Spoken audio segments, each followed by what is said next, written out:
Howdy neighbors, and welcome back to the Noy Mountain Music Teaching Channel. I thought it'd be cool if I did a little series of mini lessons. These are lessons that I've worked with folks one-on-one teaching in the last couple weeks. So we're going to start off with an arpeggiation through a 1-4-5-1 chord form, and we're going to check out Little Maggie in the key of A, a little basic melody with double stops, and then looking at the infinity pattern with that over the 1-flat-7 chord changes. And then we're going to do a little Monroe Style with Salt Creek, and that'll also have some infinity stuff in it. And then we're going to finish out with some staggered arpeggios over the 1-4-5-1 Blue Ridge Cabin Home chord form. So, one of the best things that we can learn to do is to arpeggiate through simple chord forms. So 1-4-5, the Blue Ridge Cabin Home chord form, is a great teacher form. And so what we're going to be aiming to do is this.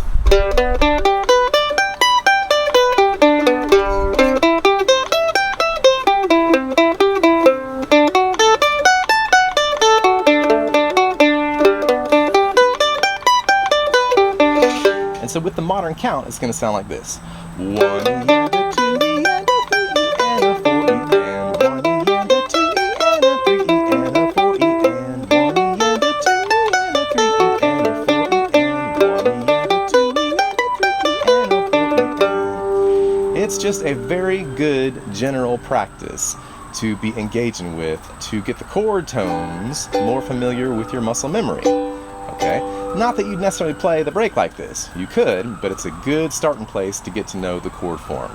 So, the idea is to be able to play your major G arpeggio with the high major third extension, and I'm not going to go into great detail all about this. It's kind of like a quick little mini lesson with your high major third 7th fret of the E. And we're going to end on the and of 4. 1 and a 2 and a 3 and a 4 and it works out nicely that way with that downstroke on the G at the end of the G bar. So that's 4 beats. 1, 2, 3, 4. You're ending on the and of 4. And you go to C, and there's many different ways you can do this, but I might recommend it like this.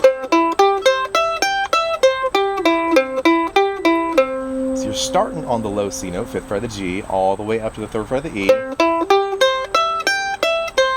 all the way down to the 5th fret of the G, and then coming back to the 2nd fret of the D, 5th fret of the D, back to the 2nd fret, and ending on the C note again, 5th fret of the G. 1 E and a 2 E and a 3 E and a 4 E and then we're going to go to D, and we're going to arpeggiate from the open D string. So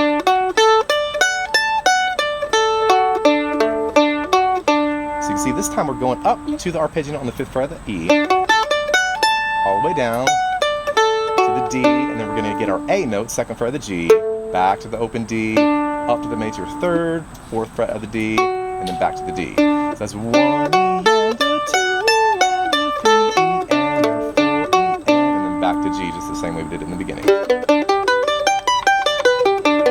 This is a good chordal arpeggio practice. So here we go, playing through it slowly one time. 1, 2, ready, go. 1 E and a 2 E and a 3 E and a 4 E and 1 E and a 2 E and a 3 E and a 4 E and 1 E and a 2 E and a 3 E and a 4 E and 1 E and a 2 E and a 3 E and a 4 E. If you do that, and it's getting to where it's easy, you can add some connector notes in between the chords like this. But before we do, please like and subscribe. Go ahead and hit that little bell there for the notifications, and you'll get all the good stuff from Noy Mountain Music. Thank you. And please consider becoming a patron on patreon.com/Noy Mountain Music.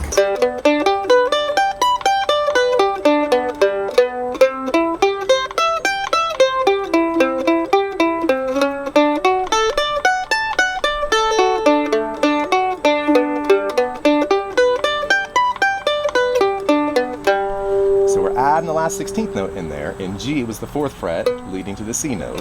In C, it was the C sharp note, 6th fret of the G, leading to the D note. And at the end of the D, you could either use the 4th fret of the G or the 2nd fret of the G to get back to your G. All right, so your quick little mini lesson on arpeggiating through the Blue Ridge Cabin Home chord form. Let's go up to the key of A. Let's think about the melody to Little Maggie. All right. Young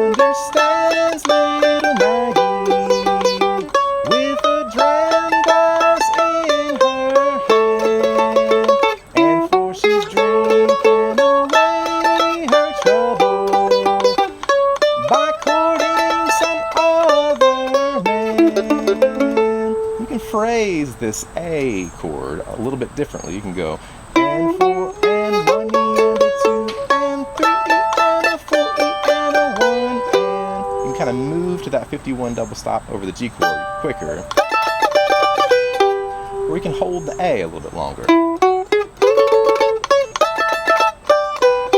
The count would be and 4 and 1 E and a 2 and 3 E and a 4 E and a 1 and. So moving on the fourth beat or the and of 4. This is what that sounds like. And 4 and 1 E and a 2 and 3 E and a 4 and 1 and a 2 E and a 3 and 4 and 1 E and a 2 E and a 3 and 4 and 1 and a 2 E and a 3 and a 4 E. So we're just going to assume, or hopefully assume, that you're going to be able to pick out a basic melody to Little Maggie, hopefully using some double stops. This little chromatic walk up and sliding into your 51 double stop is nice. You can finish that out with a shuffle, or you can do a little bounce tag. Alright, so we're just going to have that be our premise for the melody. Now if we wanted to use the infinity shape over the A and the G chord, that's the 1 to the flat 7, you could do it like this. 1, 2, ready, go.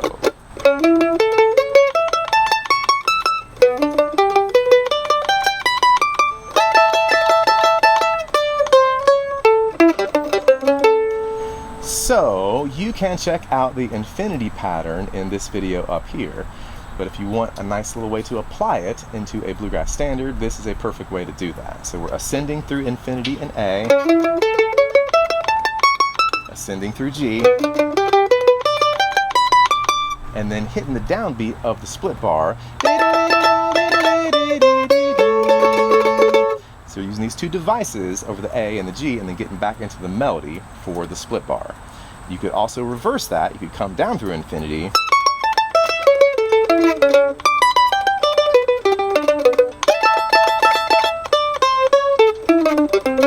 that's good money there. Could you ascend through A and then descend through G? Sure, that'd be like this.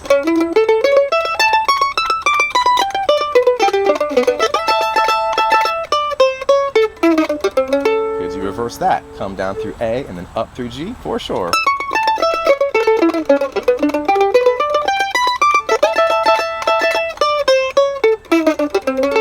This is just a great place to get to know your infinity pattern and pop it into a bluegrass standard. Again, you're doing the device, and then coming right back to your melody in the split bar. Okay, so let's talk a little bit about Salt Creek. Okay, you know Salt Creek, maybe y'all kind of know it like this.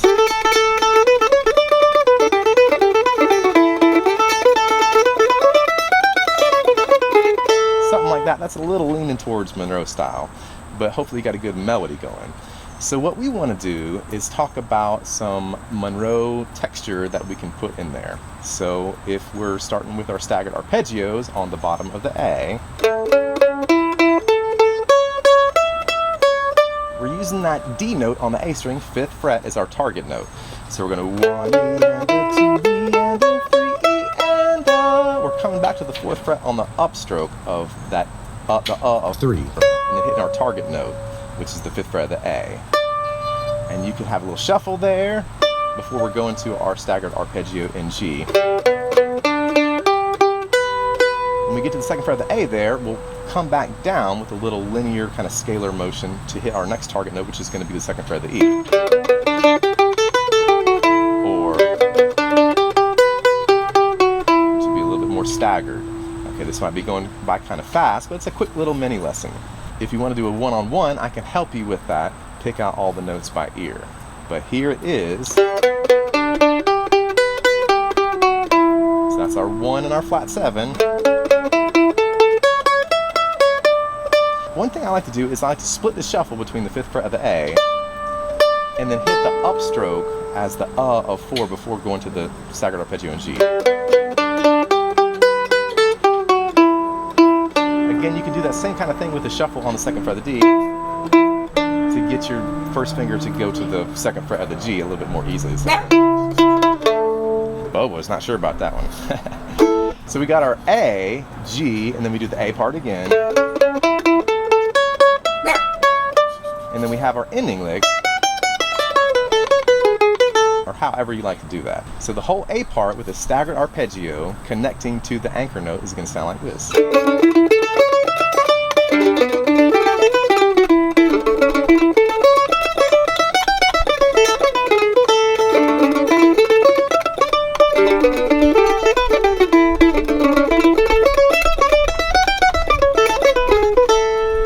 Monroe kind of texture that we're adding to it. Bill didn't play it that way. He was like,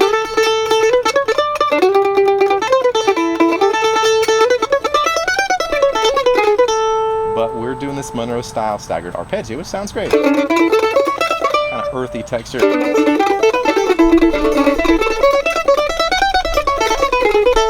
And your B part, you play it many different ways, the kind of old time fiddle way to do it.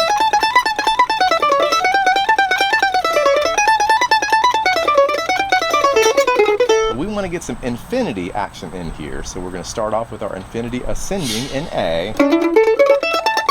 This is so much like Little Maggie, infinity ascending in G.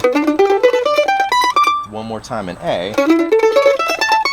And then our ending lick starting from the downbeat of that bar. So instead of going ba da da da da, you're going to leave out those first two notes and just hit it from the 3rd fret. Going by quick, so slowing it down, here's what it sounds like. Infinity ascending in A, infinity ascending in G, ascending in A one more time, infinity,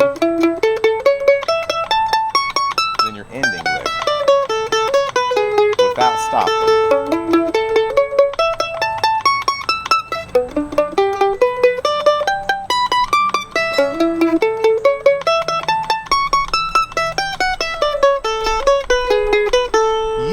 Infinity pattern just ending on the and of 4, but if you're dropping to the upstroke on whatever open note is underneath the fretted note that you just played, that can be a good way to connect it all together. So instead of just going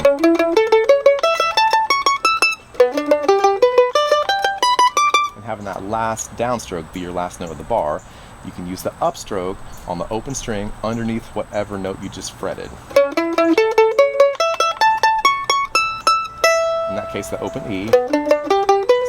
Here.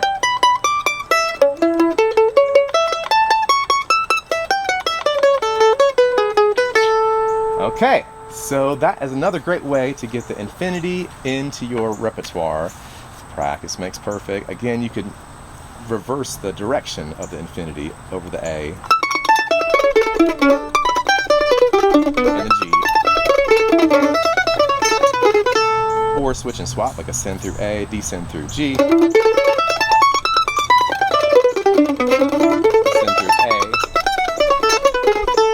Okay, so now let's go back to Blue Ridge Cabin home chord form 1-4-5-1 and see if we can get some staggered arpeggios through there. We started out with the single arpeggios. Now we're going to do staggered arpeggios.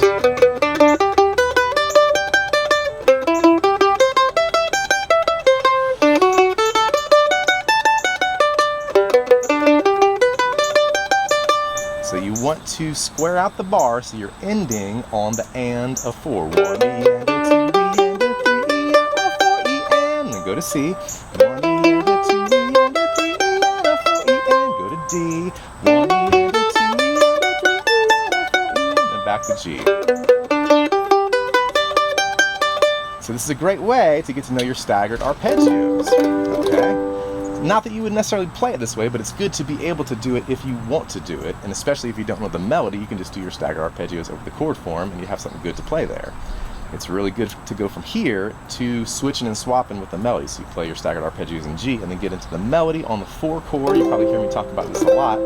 It's good to be able to isolate that in the vocal melody. Oh, I love those hills of old Virginia. So you're looking for those first 2 notes in C chord. Virginia. So your pickup notes to the D would go 4, 5, open A, like that. But if you walk it down, 4, 2, open, you can get back into your staggers that way. So what we're doing is staggered arpeggios over the G chord, the 1 chord, melody over the 4 chord, and walking it down to the open D string to start our staggered arpeggio in D. Okay? And then coming back to the 1 chord with our staggered arpeggios. So sound like this.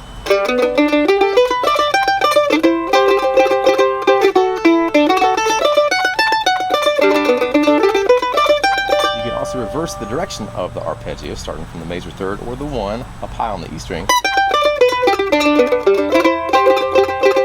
And then maybe you want to continue with the melody to finish it out strong. Okay, could you reverse that? Could you start with the melody and go into the staggered arpeggio over the C chord? For sure. 1, 2, 3. Oh, I love those hills of old Virginia. From those bleak hills I did run. When I died truly on the mountain, far away in my bluish cabin home. So I was finishing that up with the staggered arpeggio over the D chord. It's also cool to be able to get your hybrid staggered slidey lick going. So for instance, over the D chord, and then folding it back to the 1 chord. So you're doing staggered arpeggios in D for the first 2 beats, 1 E and a 2 E, and then doing the back half of your slidey lick. If you don't know that, check that video out here. So this is the back half of slidey. In a stock way, we would end on the and of 4 on the 5th fret of the A. In this case, we want to fold it back to the bottom of the G chop chord. So you're going to hit the 3rd fret, 2nd fret, on down to the ring finger on the 5th fret of the D. So this whole staggered, slidey, hybrid device sounds like this. And you can do a little bounce tag. You can also do this over the 1 chord.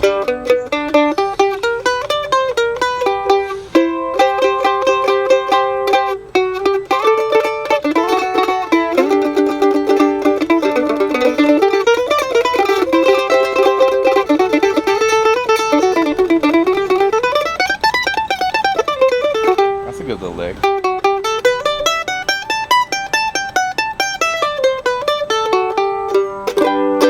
And here's one more little bonus lick. This is the Granite Hill ending lick from David McLaughlin's flagship tune with Johnson Mountain Boys, Granite Hill. It sounds like this.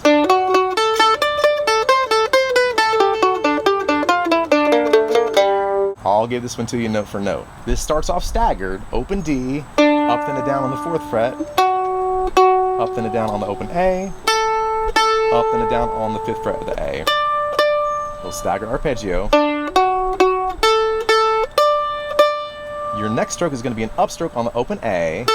Alright, 1 E and a 2 E and a.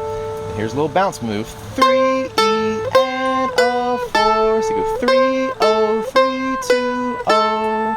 Here's what we got so far. 1 E and a 2 E and a 3 E and a 4. I'm going to continue with an upstroke, then a downstroke on the 5th fret of the D, then 4th fret of the D, open D, and then the 5th fret of the D. That's going to be a nice anchor note there. 1 E and a 2 E and a 3 E and a 4 E and a. And then here is your next bar. 1 E and a 2 E and a 3. So 5 0 3 2 0 on the D string. Then up down 3 2 3 opens. The last bar. 5 0 3 2 0 3 2 3 opens. This whole Granite Hill ending lick sounds like this. 1 E and a 2 E and a 3 E and a 4 E and a 1 E and a 2 E and a 3. It's a hard lick to beat when you got a full bar of the 5 chord. Alright, so popping it into play, Blue Ridge Cabin Home.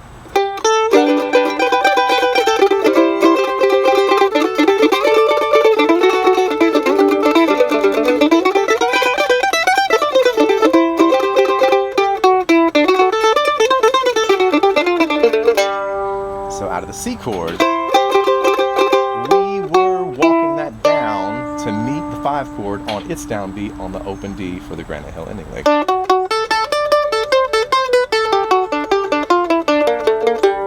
Alright, there you have it. So this is a quick little set of 4 mini lessons, and hope you got some good stuff out of it. If you enjoy the content here, please like and subscribe. You can turn the little bell notifications thing on. And if you want to support the channel further, please think about becoming a Patreon supporter at patreon.com/Noya Mountain Music. And we look forward to bringing you another video just about every Monday. All right, neighbors, we will see you next time.